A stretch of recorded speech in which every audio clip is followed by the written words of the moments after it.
You make me feel like What if the most famous pop star in history wasn't chasing fame at all, but chasing a sound no one had ever heard before? Before TikTok dance crazes, stadium pop formulas, and algorithm-proof hooks, there was Michael Jackson. He didn't just make songs, he rewired the way the world hears rhythm, breath, and silence.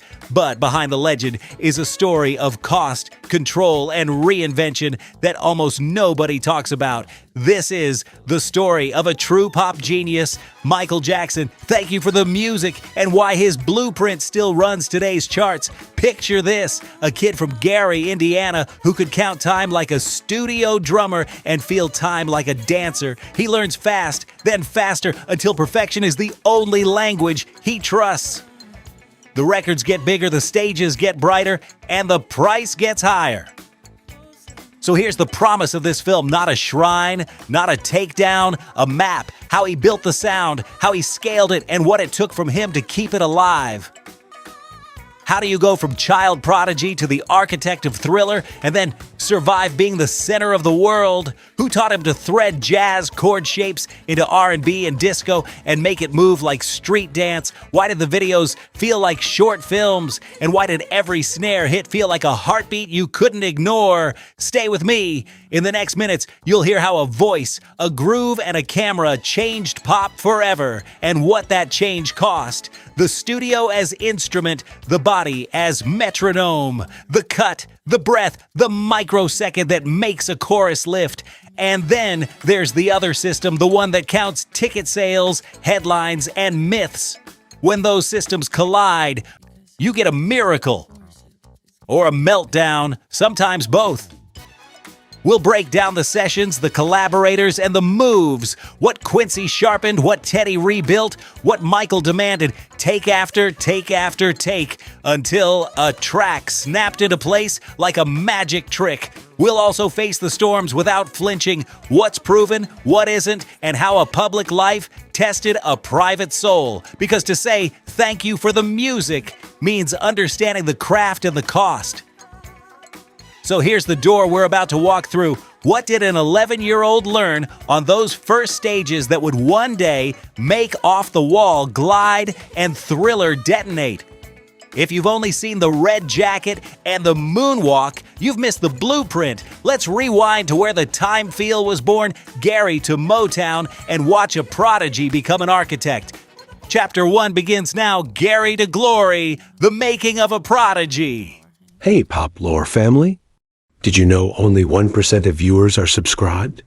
If you love deep dives into pop legends, forgotten gems, and the stories behind the songs that shaped generations, hit that subscribe button right now. And don't forget to turn on LL notifications so you'll be the first to know when we premiere our next video.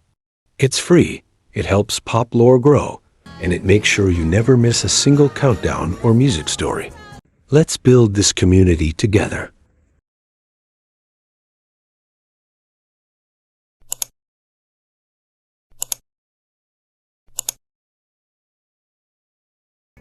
What did the world sound like before he walked on? Late 1960s America, steel towns grinding, cities tense, the civil rights movement pushing forward, Vietnam on the evening news, radio is split, AM hits built for cars and kitchen counters, FM just starting to stretch out. You hear polished Motown soul from Detroit, Stax grit from Memphis, sunshine pop from the coasts, and British invasion afterglow still hanging in the air. Clubs are sweat and cigarette haze. The Chitlin Circuit is where you learn if your song can breathe in front of a real crowd. Music is moving fast, but it's still grown-ups telling grown-up stories. Now zoom in on Gary, Indiana, late 50s into the 60s, a mill town, shift whistles, tight budgets, families measuring everything. In one small house on Jackson Street, the living room doubles as a rehearsal hall. A father who knows the bar bands and their standards, brothers passing a guitar like a secret, a child listening harder than everyone else. Born August 29, 1958, Michael is the youngest with a stopwatch in his chest. He's not just memorizing melodies, he's learning how time works. Count in pocket the snap where a chorus lifts. Here's why the era matters. In a country splitting along lines of race, class, and taste, hits are supposed to fit a mold. Tiny voices aren't supposed to carry big rooms. And yet, a small boy in Gary can already do more than sing. He can lead. He can front a band without losing the groove. If pop is a mirror, he's about to turn it into a lens. Before studios and stylists, there's the circuit talent shows, school gyms, community halls. The brothers lock in parts, bass figures that walk, guitar chops that stab, harmonies tight enough to bounce a dime off. Michael watches the crowd like it's a metronome. If they lean forward, he pulls back a hair. If they drift, he hits a run that yanks them by the collar. He is 8, then 9, then 10, already a frontman studying phrasing time and feel like a lifer. On national radio, the grown-ups still rule. Motown is perfection. The Supremes, the Temptations, the Four Tops, Procraft, big hooks. Rock is going heavier, soul is getting deeper, jazz is splitting into fusion. What you don't hear much is a child voice carrying adult intensity without novelty. When kids hit the charts, it's usually cute, safe a moment. The lane Michael is about to open doesn't exactly exist yet. Enter the gate that decides who gets to be timeless, Berry Gordy and Motown. Auditions aren't about being good, they're about being undeniable. The brothers come in rehearsed like a professional act, not a family hobby. The band is tight. The kid out front is dangerous in the best way. Precise, elastic, instinctive. Somewhere between those 12 bars and that break, the room realizes this is not a child star. This is a lead singer who happens to be a child. Gary to Detroit isn't just a drive, it's a transformation. Hitsville, USA has a system. Song factories, writing rooms, band charts, red light discipline. The Jackson 5 step into a living machine that turns raw talent into records the world can't stop playing. Michael learns fast how to stack harmonies, how to ride a bass line, how to leave air in a verse so a chorus can explode. He isn't being polished into something else. He's being amplified into what he already is, and then it happens.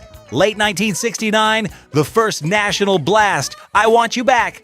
A bass line that cartwheels, piano stabs like confetti, strings smiling, drums bouncing on the front foot, and a lead vocal that sounds like joy sprinting. It isn't novelty, it's command. Within months, the run is ridiculous. ABC, The Love You Save, I'll Be There. Early number ones, 1969 into 1970. An opening statement so strong it resets what a hit can feel like. This isn't adult music watered down for kids, it's youth-made universal. Television seals it. 1969 brings the first national TV splash for the Jackson 5. Living rooms across America see what club crowds already knew. A new center of gravity has walked onto the stage. The camera loves the precision, the grin, the way he arrives on a note like he chose it a second ago and a year ago at the same time. The era before them starts to feel old. Here's the quiet shift most people miss. The kid who dazzles crowds is also building a toolkit. Breath as percussion, micro timing as emotion, phrasing that lands like a dancer's heel on beat 4. He is learning studios, not just stages, learning to treat a take like a living thing you can sculpt.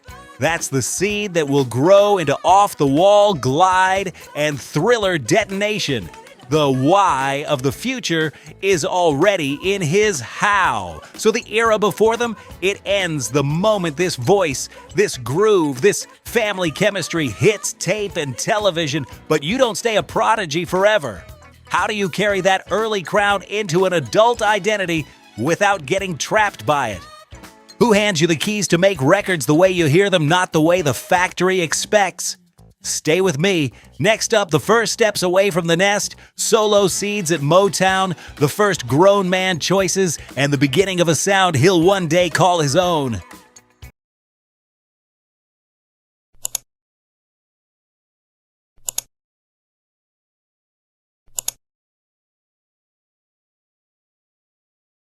Michael Jackson wasn't built in a label office. He came from a tight Midwestern family band and the hardest finishing school in American pop, Motown. By the time most people first heard his name, the pieces were already sharp. But here's the twist. While he was still the face of the Jackson 5, a solo artist was quietly forming. He wanted adult records, not just child star charm. Inside Hitsville, he's soaking up everything. Smokey Robinson's lyric economy, Marvin Gaye's phrasing, Diana Ross's camera discipline, James Brown's time feel, Jackie Wilson's stagecraft. In rehearsals, he's not only singing, he's listening like a producer. Where should the snare sit? How much breath makes a line feel alive? He studies how arrangers leave air so a chorus can jump. He's a kid on paper, already a craftsman in practice. The industry still sees him as the little brother who can sing anything. But he's starting to hear a different silhouette in his head, less cute, more grown. He wants strings that sigh, bass lines that glide, lyrics that sound like they were felt, not assigned. The band remains the day job. After hours, a solo identity starts to breathe.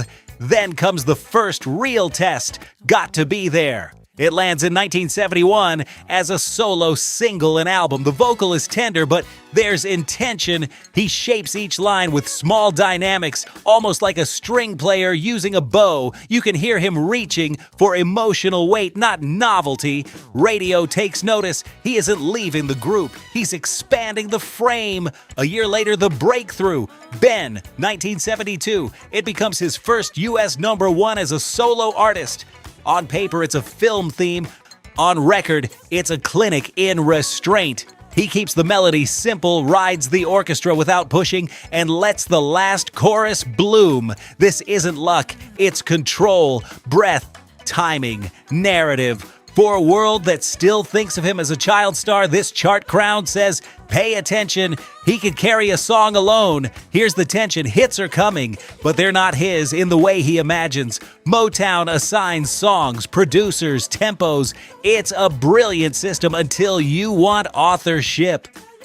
Michael is grateful but restless. He wants to pick the key, cut the bridge, move the kick drum a hair forward, and sit in the mixed decisions. He wants to make records that sound like him, not just records he happens to sing. As his voice changes, he learns new colors, soft rasp here, cleaner top notes there. Live shows teach him how to pace a set. Studio days teach him patience, multiple takes, tiny edits, the discipline of again. He starts cataloging what moves him, bossa leaning, chord shapes, gospel swells, conversational ad-libs. He's building a toolkit he'll use for the next 3 decades. Watch how he behaves around arrangers and engineers. He asks about mic placement. He notices when stacked harmonies smear and when they shine. He develops an ear for how a bass line and a kick drum lock like gears. These aren't star questions, they're producer questions. The pieces before the legend aren't just notes, they're decisions.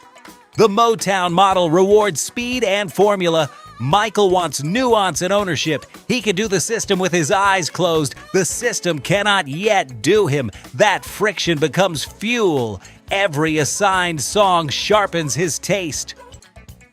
Every constraint clarifies what he'll fight for later. Choice of collaborators, time in the room, and the right to chase a sound until it clicks.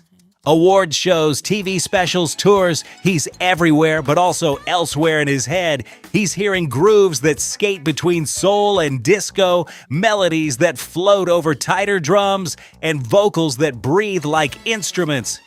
He wants short films, not videos. He wants the studio to move like a stage and the stage to feel like a studio. The outline of his adult future is faint, but it's there. So by the time the world calls him a prodigy, the architect is already forming. The first solo wins proved he could stand alone. The frustrations proved he needed more than a lane. He needed a world. The question becomes, who gives him the room to build it? Stay with me. Next, he meets the collaborator who will help unlock the glide, the sparkle, the adult statement that resets pop itself. Chapter 3, Off the Wall, 1979, The Quincy Jones Breakthrough.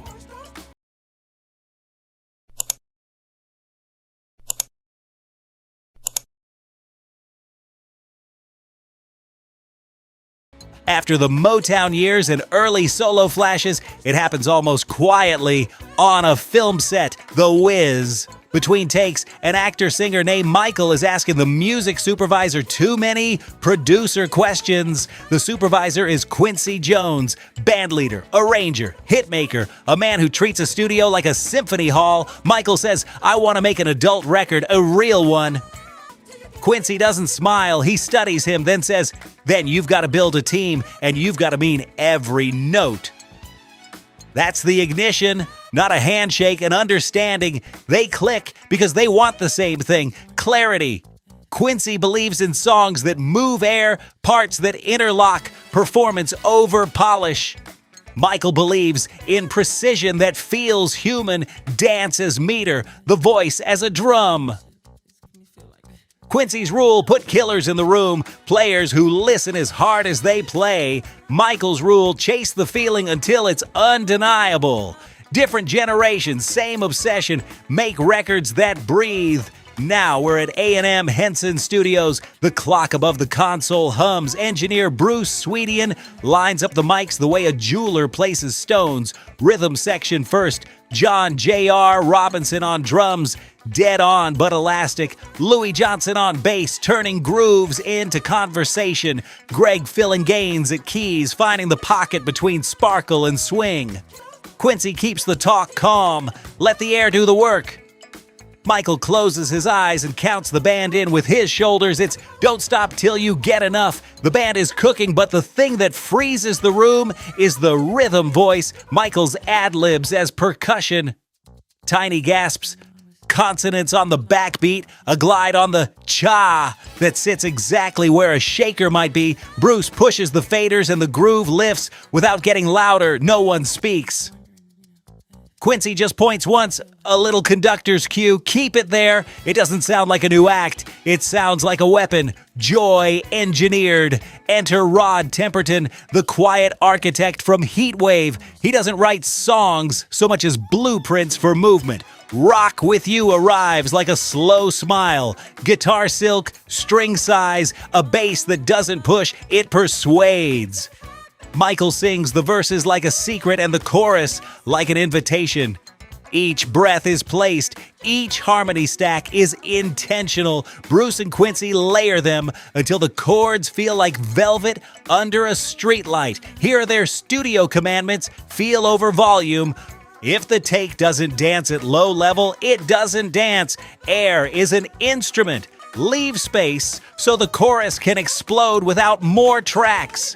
Speak with the drums. If the snare is the heartbeat, the voice must be the pulse that rides it.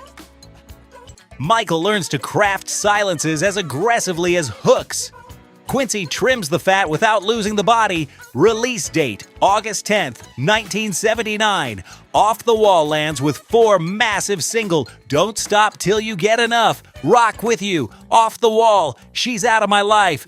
Multiple top 10s, and in 1980, Michael claims his first solo Grammy, Best Male R&B Vocal for Don't Stop. But the numbers aren't the point, the template is. This is crossover without compromise. R&B bones, pop architecture, jazz-sensitive arrangements, and dance floor blood. The modern pop R&B album learns its grammar here.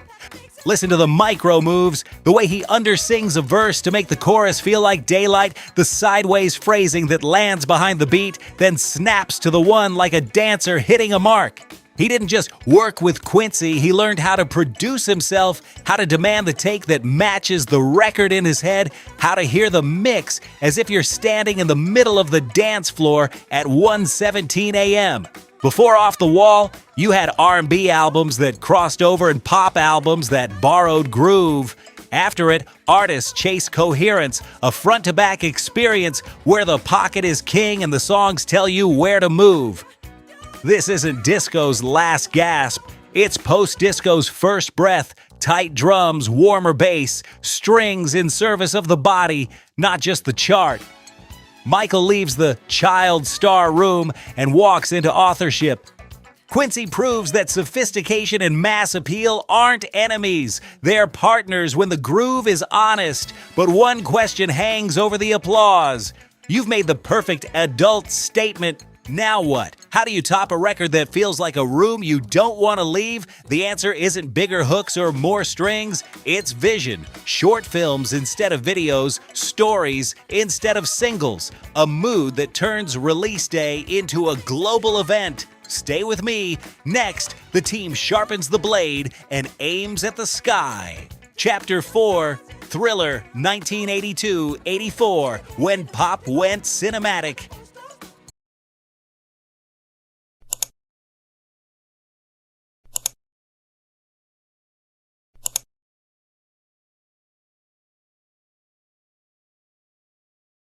In 1982, Michael Jackson arrived for real. Thriller didn't just chart, it embarrassed anyone who thought pop, R&B, or post-disco was finished. The first single, The Girl Is Mine, felt safe. The second single, Billie Jean, did not. It sounded like a private movie. Bass line stalking the floor, drums dry as bone, a voice that could whisper and still command the room. Fans got it instantly. Some critics didn't.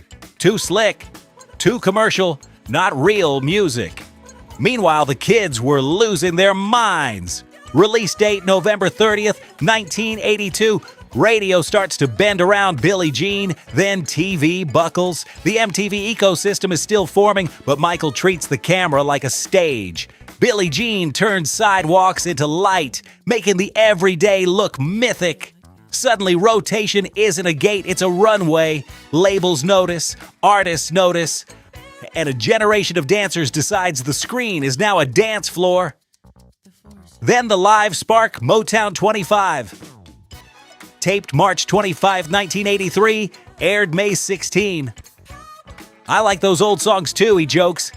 And then the drum machine snaps, the hat dips, and Billie Jean takes over. He turns the stage into negative space. Stillness is punctuation, steps as syllables.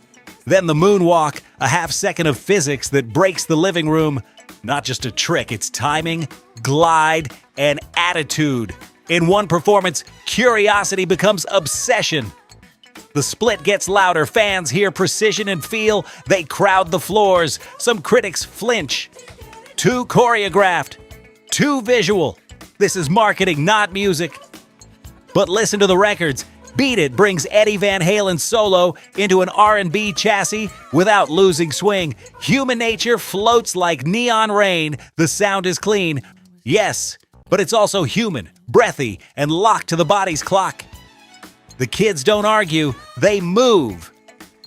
December 2nd, 1983, Michael premieres the John Landis short film Thriller. 14 minutes, narrative, choreography, makeup, jump cuts, pop as cinema. This isn't a clip to sell a single. It's a premiere that turns release day into a global event. Networks re-air it like programming. Clubs stop regular sets to screen it. Halloween gets a new national anthem. From here on, artists don't ask, what's the single? They ask, what's the film? He scares business as usual. He makes labels realize budgets without vision are just expensive noise. He makes TV realize that rotation can become ritual. He spooks rivals because the bar moves from a hit song to a hit experience, and he inspires across lanes. Rock guitarists are suddenly welcome on pop radio. R&B arrangers start writing for the camera. Choreographers become architects, not afterthoughts. Mainstream press swings from praise to suspicion. One column calls him the future of mass culture. Another calls him a product of packaging. Too loud, too soft, too clean, too dirty. It all lands at once. But the scoreboard keeps blinking, record-tying 8 Grammys in 1984. The more certain critics become, the less it matters, because the audience has decided. The songs are living in roller rinks, school dances, wedding halls, and the backs of buses with a single speaker. Radio, single-sequenced to keep different formats engaged. Pop, R&B, adult contemporary. Television, not cameos, events, Motown 25, the Thriller film, dance, routines that teach themselves. You watch once, your feet start copying without permission. Aesthetic, the red jacket, the glove, the loafers, symbols that read from the cheap seats and the small screen. This is systems thinking, not luck. Thriller defines the modern crossover album, R&B engine, pop chassis, film grammar, dance DNA. It makes people argue about what's real, which is exactly what real change does when a song works on radio, on TV, in a stadium, and in a bedroom with cheap headphones. That's not hype, that's design, and design lasts. But here's the shadow under the spotlight. Once you turn pop into cinema, the audience expects a premiere every time. How do you tour a moment that's bigger than any stage? How do you live at the center without being eaten by it? Stay with me. Next, we deal with the price of fire, accidents, charity anthems, stadium scale, and the pressure that comes with being the most watched artist on earth. Chapter 5, The Price of Fire, 1984-85.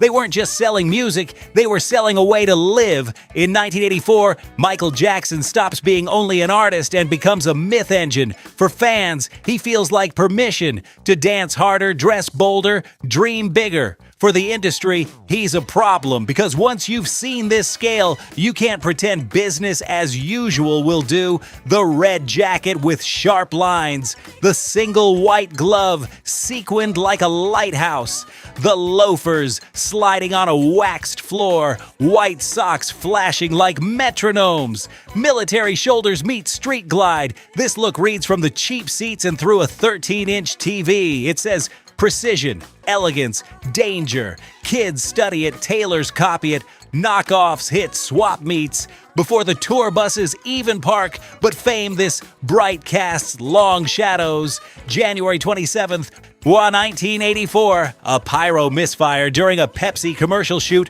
burns his scalp. The moment is quick. The aftermath isn't. The accident turns the private body into public property. Cameras lean in closer. The line between curiosity and intrusion starts to blur. The myth of invincibility cracks. It becomes part of the mythology. That same year, the Victory Tour with his brothers scales the spectacle stadium-wides, fireworks, a set list wired to make people levitate, but the microscope moves with the stage. Ticket pricing and sponsorship spark backlash. Newspapers run think pieces about greed and excess. Fans argue in line about who set the price and why it feels different now. When you play this big, every decision is a headline. The kids don't care. They're inside the sound. They come in jackets and gloves, learning footwork in the concourse. For them, Michael has permission to be exact and unapologetically theatrical. Some critics, though, bristle. Too commercial, too clean, not real music. Choreography over soul. The more they sneer, the more the crowds double down. Pop isn't dying, it's organizing. With scale comes surveillance. The press begins to treat his life like a serialized drama. Every haircut, every outfit, every quiet day written as a plot twist. Speculation about appearance becomes sport. The camera puts him in a fun house mirror. Icon one day, caricature the next. The nickname culture starts. Shorthand that flattens a human being into a headline. It sells papers. It costs peace. Still, the cultural influence is undeniable. Fashion tilts towards sharp shoulders and jeweled details. Every school dance adopts heel-toe footwork and sharp stops. Video directors start thinking in narratives and set pieces, not just performance shots. TV producers realize that a premiere can be an event that freezes a schedule.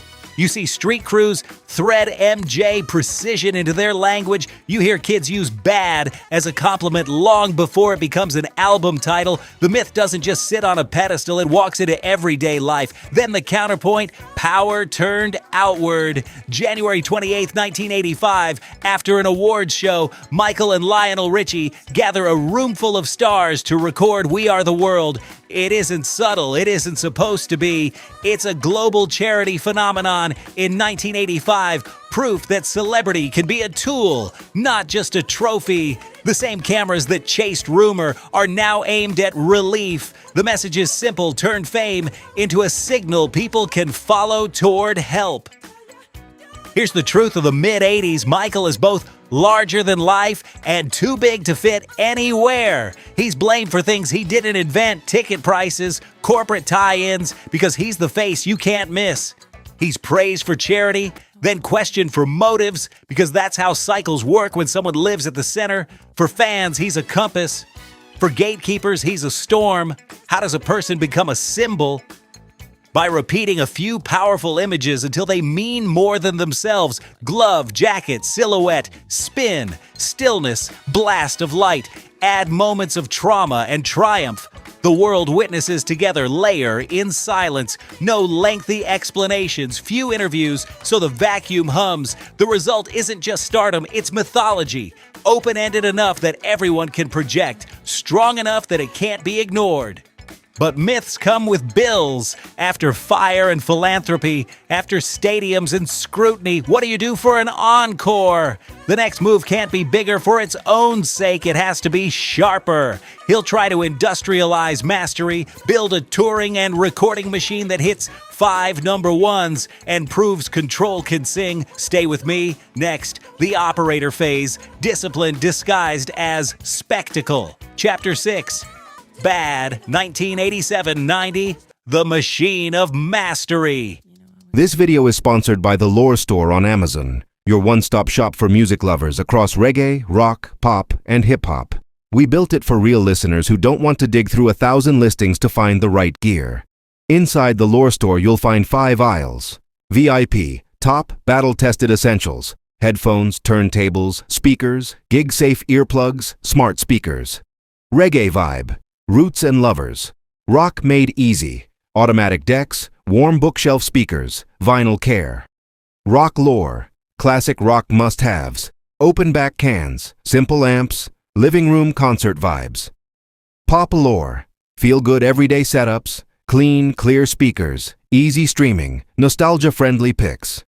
Hip-hop must-haves, punchy bass without the muddle, closed-back headphones and living room systems that handle low-end. Plus a rotating crate of old album vinyl if you're rebuilding a 60s-90s collection. Every product page tells you who it's for, 3 pros, 1 con, and why we picked it.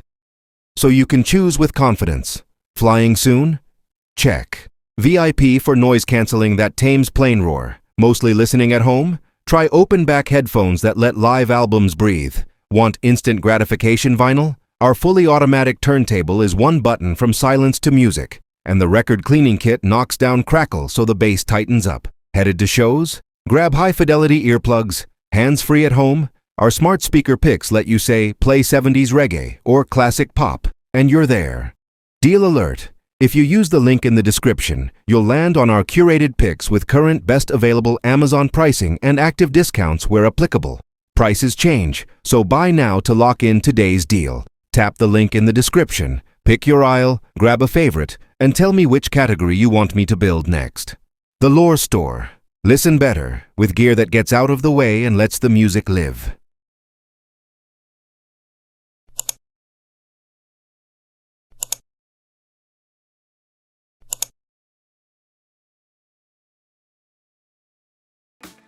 People think Michael Jackson was just spectacle, lights, jackets, stadium noise. No, the secret weapon was discipline. Bad is what happens when a performer turns into an operator and uses craft to bend the room. Release date, August 31st, 1987. Same voice, harder edges, same charisma, tighter drums, same ambition now organized like a factory that makes feel. Start with the drums. On Bad, the kid is often a machine-human hybrid, programmed pulses, Lin DMX flavor, glued to live touches so every hit feels carved, not splashed. Instead of big echo, you get dry impact, kicks that stop on a dime, snares that talk back, layer that with bass lines that don't show off, they lock. On the title track, the bass is a stern spine. On The Way You Make Me Feel, it walks with a smile. On Man in the Mirror, it steps aside for the choir to breathe. Rhythm here is design, not decoration. Michael's vocal is a drum first, a melody second, consonants hit like hi-hats, breaths are micro shakers he uses behind the beat phrasing to make verses swing and then snaps to the grid on a chorus so it lands like a signature. Listen to the soft rasp on I Just Can't Stop Loving You, Intimacy by Air Control, then the metallic glint on Dirty Diana, where he tightens the throat for Rock Attack. One mouth, three instruments, drum, horn stab, lead string, name names. Quincy Jones is still the general, song first, arrangement smart, allergic to clutter. Bruce Weeknd is the atmosphere builder. His stack and space approach makes vocals feel three-dimensional without drowning them. He doesn't smear, he places. Rod Temperton seeds harmonic logic from earlier work. But here you also hear Greg Phillinganes shaping keyboard ecosystems, Paul Jackson Jr. slicing guitar in clean angles, Jerry Hayes horn charts snapping like camera shutters, and when the album leans rock, Steve Stevens on Dirty Diana doesn't just solo fast, he solos architecturally, taking the vocals contour and throwing sparks around it on Bad. Choreography isn't visual garnish, it's arrangement. Steps dictate where accents land. Sharp elbows, heel pivots, and stops are mapped to drum mutes and turnarounds. The Martin Scorsese short film for Bad bakes this into the DNA. The cut, the shout, the freeze, each a musical event. When the dancers snap to stillness, the track feels louder without adding a decibel. That's production. Then the scoreboard blinks. In the US, 5 #1 singles from one album. I Just Can't Stop Loving You, Bad, The Way You Make Me Feel, Man in the Mirror, Dirty Diana. That isn't luck or marketing alone, it's variation inside cohesion. Each single has a different face, street strut, flirt, confession, rock edge, yet the sonics align, tight drums, disciplined bass, vocals that treat silence like a note. He wasn't just singing about love, he was singing about agency and mirror work. Bad is posture as survival. Own your stance before someone writes it for you. The Way You Make Me Feel turns flirtation into call and response theater. Man in the Mirror is self-audit, modulation from private doubt to public resolve, lifted by choir architecture that feels earned, not pasted. The writing voice is simple on the surface, but the arrangement argues. Bridges that modulate purposefully, ad-libs that climb like decisions. Technically, Bad is a class in layering without blur. Harmonies are stacked in tight thirds and then spaced with deliberate gaps so the mix breathes. Percussion is tucked wide, tiny claps, snaps, knocks panned like fireflies so the center stays clean. Key changes are used like camera zooms, Man in the Mirror lifts when the lyric asks you to lift, and the crowd you hear. Often multiple Michaels, multi-tracked into a choir and sprinkled with real choir to keep the human grain. On stage, think Wembley 88 scale, the machine becomes muscle. The band is drilled until dynamics hit like edits. Dancer formations cue the band figures cue the lights. The click isn't a cage, it's a runway. You're watching logistics perform music, Frank DeLeo keeping the schedule tight, crew moving like choreography, all in service of feel. Pull one member out and the whole machine shudders. That's how you know it's real. 2 fingerprints make Bad timeless, intentional time, drums and voice treat milliseconds like meaning. Curated space, arrangements leave air so your brain supplies the rest. That's how grooves crawl under your skin. You can copy the jacket, you can't fake that time feel. That's why these records still work in a car, a club, a phone speaker, and a stadium. They're built from first principles, but precision breeds a new question. What happens when you harden the groove and plug it into the 1990s? New jack swing drums, glacier keys, global broadcast muscle. Can you keep the soul when the grid gets stricter and the cameras get bigger? Stay with me. Next, he retools the engine for a new decade and turns live television into a power plant. Chapter 7, Dangerous and the New 90s Pop Language.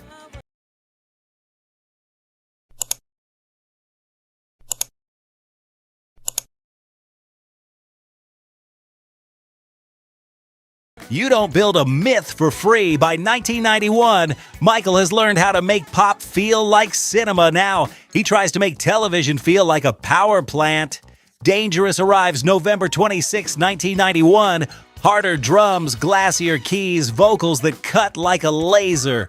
New Jack Swing with Teddy Riley becomes the language. Swing in the hats, punch in the kick, synths like chrome. The machine runs beautifully. The machine also eats hours, sleep, and quiet. In the studio, it's command lines, tight grids, clicks that won't budge. Jam is steel on steel. In the closet is breath as percussion. Remember the Time is a gold-lit fairy tale over a drum program that never blinks. Black or white lands with morphing tech that makes faces blend as if culture itself is shifting on beat. The world stares. Numbers sprint. The calendar fills. Endless staging meetings, rehearsal blocks, cue lists measured in pages. A world tour means jet lag as a lifestyle, meals in windows, not hours, and a body clock that belongs to arenas, not a person. Then, January 34th was 1993, Super Bowl 67. He doesn't just play halftime, he redefines it. The broadcast learns that a TV cut can feel like a stadium lift. Victory tastes like lack of oxygen. Here's the bill. The more perfect the picture, the smaller the room for being human. When a note cracks, it's a headline. When a show moves, it's a rumor. When the schedule slips, 100 people wait on a decision you haven't had time to feel. The work that once felt like play now runs on logistics. The applause still helps. It doesn't heal. The studio is safer until it isn't. You chase takes until dawn because the grid demands it. You stack harmonies until the chords smile because the blueprint requires it. Every breath is counted. Every millisecond has a job. The body starts negotiating with the craft. Give me one more perfect chorus and I'll rest tomorrow. Tomorrow keeps moving. Then the spotlight swings where no artist wants it. Allegations, investigations, headlines that turn life into a courtroom. In 1993, accusations arrive and the narrative starts living its own life. Beyond music, beyond stage lights, lawyers, statements, scrutiny. He steps back from touring to cope. Whatever the viewer believes, understand the cost. The work stops being a refuge. Sleep goes thin. Trust gets expensive. Business pressure stacks on top. Contracts, expectations, release timing, promotion machinery. Every decision is either too calculated or too careless, depending on who writes the column that week. The media learns the clicks of the age before social media. The audience learns to read between the lines. Inside that fog, an artist tries to keep a voice centered in a mix that's now mostly noise. Listen back to the dangerous vocals and you can hear it. The fight to keep human breath inside a tight grid. The rasp on a line. The little delays that don't obey the click. Craft is still king, but vulnerability keeps knocking. Even when he smiles through the camera, the body is running a deficit. Sleep, quiet, privacy, skin that can be touched without cameras nearby. Collapse isn't just ambulances and headlines. Sometimes it's the day you realize the room is full of people and you're still alone. Sometimes it's postponing one show because your soul needs a reset and waking to a wall of speculation. Sometimes it's turning down the monitor mix because your own heartbeat is too loud in your ears. He changed how pop sounded and how it looked. He changed how tours moved and how television performed. But every upgrade demanded a toll. On time, on health, on the right to be just a person for an afternoon. If myth is a bright sculpture in a museum, the artist who built it is somewhere in the back, bandaging their hands. So what do you do when the very machine you built starts billing you in hours you don't have? You change the battlefield. You think like a mogul. Catalogs, partnerships, a double disc statement that fights back with memory and defiance. Stay with me. Next, rights, revenue, reflection, and a chapter where the business is as loud as the music. Chapter 8, history, business moves, and philanthropy.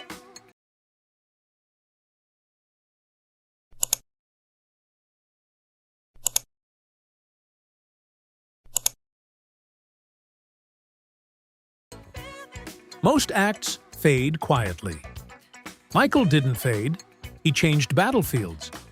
By the mid-1990s, the artist who turned pop into cinema decides to turn ownership into armor.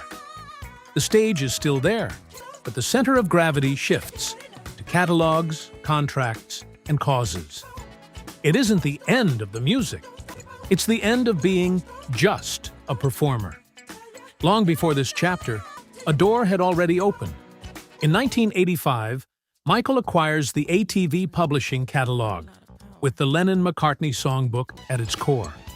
A decade later, that stake is combined with Sony's publishing arm to form Sony Chai TV, 1995. Translation: power isn't just on stage. It's in rights and revenue. What gets recorded? Who licenses it? Who gets paid when the song moves through the world? The myth grows up and learns math. Then comes the statement piece: history, past, present, and future. Book 1 tours, June 20th, 1995. 2 discs, one a museum of what you already know, the other a reply to the times. It's reflection and defiance in the same package. Scream snaps like tempered glass. You Are Not Alone floats with bruised tenderness. Earth Song is a slow, pleading siren that asks if progress has a conscience. The sequencing feels like a courtroom. Evidence first, argument second. Fans hear catharsis and range. Some critics hear grievance and scale and write it off as spectacle. Too big, too polished. Not real. The tension always plays. But listen closely. The drum programming is tighter than a snare drum key. Choirs rise and fall like stage curtains. The vocal stacks are architecture, not excess. Whatever you think of the posture, the craft is undeniable. This era blurs promotion and performance. The History teaser film treats an album rollout like a military parade. Giant statues appear in cities. Imagery is deliberate, confrontational, polarizing. To some, it's hubris.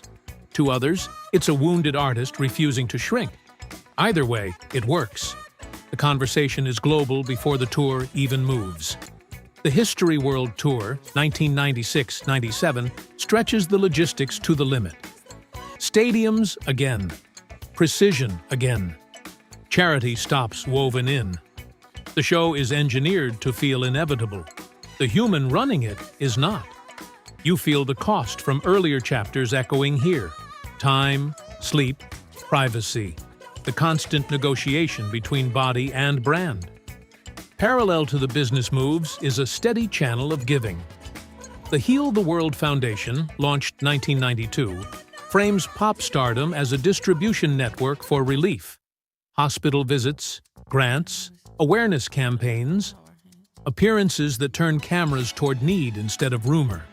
Say what you want about strategy. This is money, time, and attention routed outward, again and again. So did someone leave? Did the industry kill the story? Not quite. The break is subtler. The end of innocence about how the game is played. When you own publishing, you enter rooms where fame doesn't help you. Numbers do. When you answer storms with a double disc, you accept that some chapters will be written in courtrooms and boardrooms, not just studios. The legend freezes in one sense, the untouchable 70s-80s icon, while another version keeps moving, the executive who can outlast a chart cycle. This is where the long tail gets built. Catalog control means your music keeps earning when you're not on stage. Business leverage means you can pick your moments instead of being used by them. And the philanthropy makes sure the lens doesn't only point inward. If the earlier story was about how to make pop bigger, this one is about how to make it endure. But endurance has a price. The more you become an institution, the more every headline sticks to your name, true or not.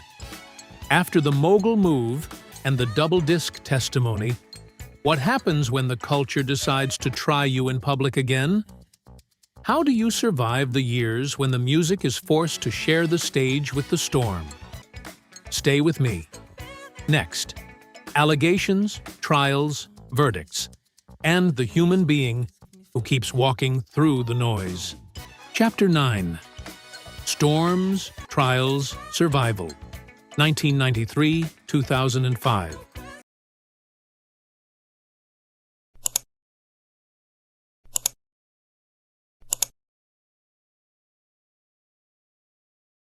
Before Michael Jackson, mainstream pop looked like singles and stage turns. After him, everyone chased a system. Songs that moved the body, short films instead of videos, dance as language, and albums engineered as front-to-back worlds. Even if you've never spun a full MJ record, you live in the echo. The way artists drop an event video, structure a tour, tease a premiere, and treat choreography as part of the mix. You can hear him in Usher's Glide, Chris Brown's percussive ad-libs, Ne-Yo's clean vocal stacks, Justin Timberlake's Pocket, The Weeknd's midnight falsetto, Bruno Mars's show band tightness, Beyoncé's precision staging, and set-piece storytelling. Beyond the US, he's stamped into K-pop. Listen to Taemin, BTS, EXO, crisp hits, cinematic teasers, dance-centered rollouts, and into global pop playbooks from Latin arenas to Afrobeats stadium shows. Tight bands, narrative visuals, crowd-led call and response. Did he create a subgenre? Not a narrow lane, a grammar. The pop R&B crossover album, Off the Wall, Thriller, Bad, becomes the default template. R&B engine, pop chassis, jazz smart harmonies, drums mixed for impact, not echo, hooks carried by time feel. Dangerous Fold's new jack swing into prime time and drags high-gloss street drums onto family television. That blend, hard rhythmic grid plus human vocal grain, is the modern standard. His catalog is a parts kit for multiple generations. Human Nature becomes SWV's Right Here, Human Nature remix, then resurfaces in newer R&B and pop edits. PYT powers hip-hop pop crossovers. Listen for chopped na-na-na DNA. Wanna Be Starting Something's chant migrates into club records and radio smashes. Smooth Criminal gets reimagined. Full band rock takes, orchestral flips. These aren't random lifts. They're tributes to arrangement math that still works on dance floors. Younger artists don't name-check him for clout. They study him for method. How to arrive on a note. How to let silence make a chorus hit harder. How to build a tour like a narrative. Choreographers point to the heel-toe stop, the locked shoulders, the breath as drum tricks as core technique. Directors cite the Landis-Scorsese era as the moment music videos became short films with acts, arcs, and reveals.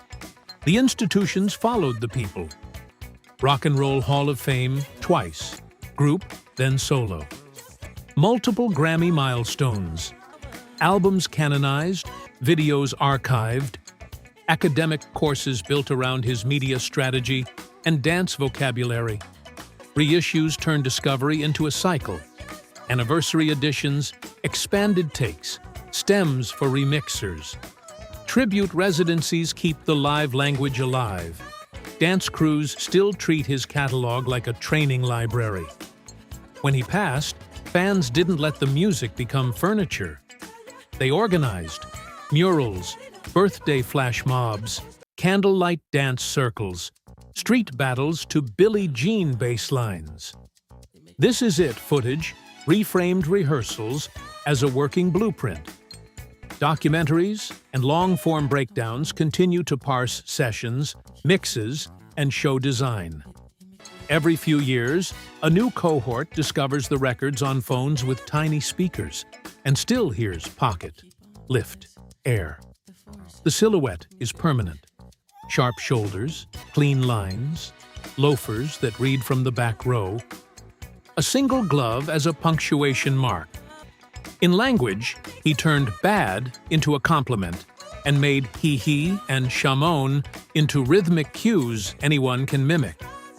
Small things, yes, But culture is built on small, repeatable gestures that people pass to each other without thinking.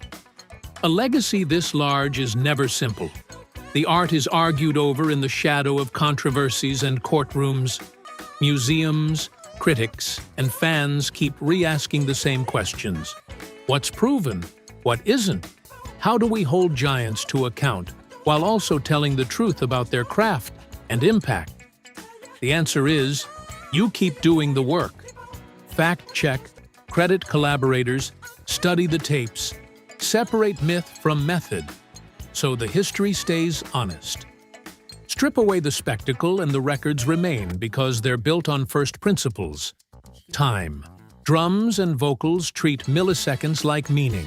Space. Arrangements leave air so the chorus blooms. Design. Parts interlock. Nothing shouts unless the story needs it. That's why these tracks survive every format shift, from vinyl to streams to 15-second clips, without losing their center.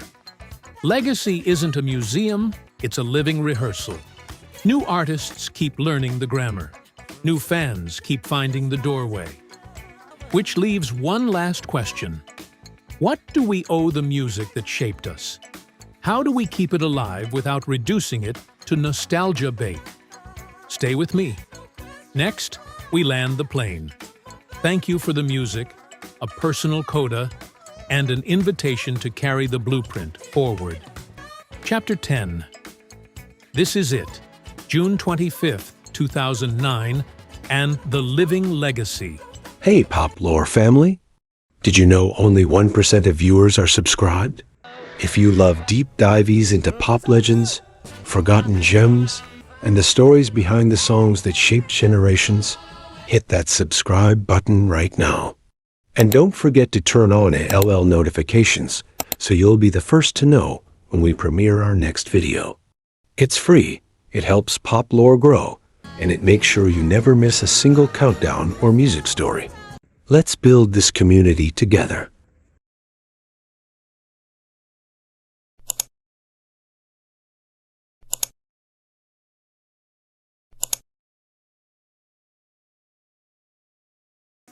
If you were there back then, you already know the truth. If you weren't, now you do.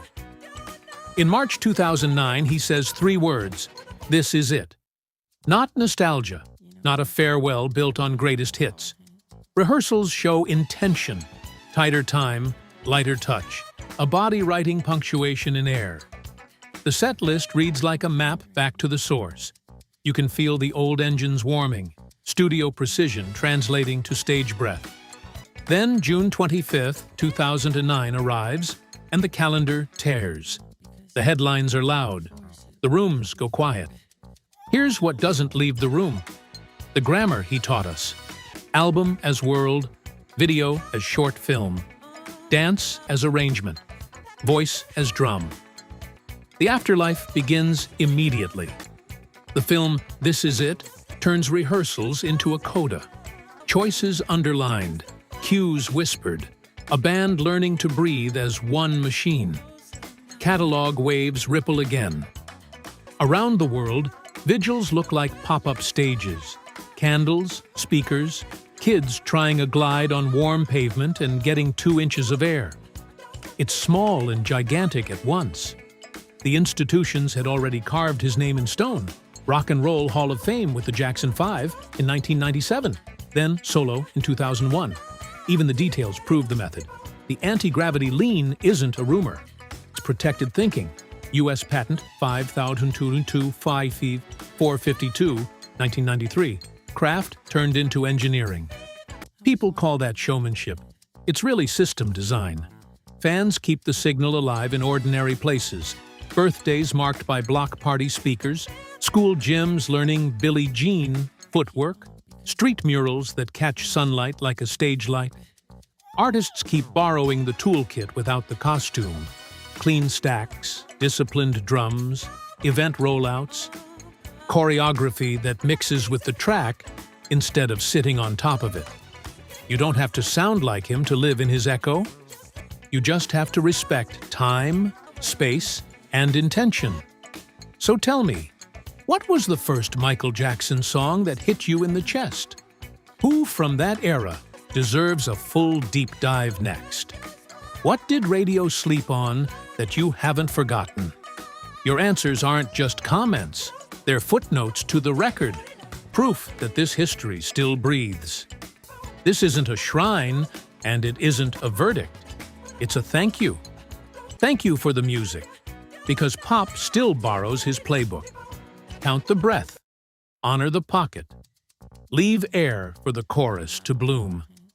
If we carry anything forward, let it be the standard. Feel first, then everything else. This is Pop Lore. Subscribe so this history doesn't get erased by the algorithm. And if you're still with me, follow the thread we only tugged at tonight. How a bass line, a drum room, and a camera turned Billie Jean into a world event. The exact mix decisions, the mic chain, the silence that makes the sidewalk light up. Click through to the next film, and let's open the session up, stem by stem.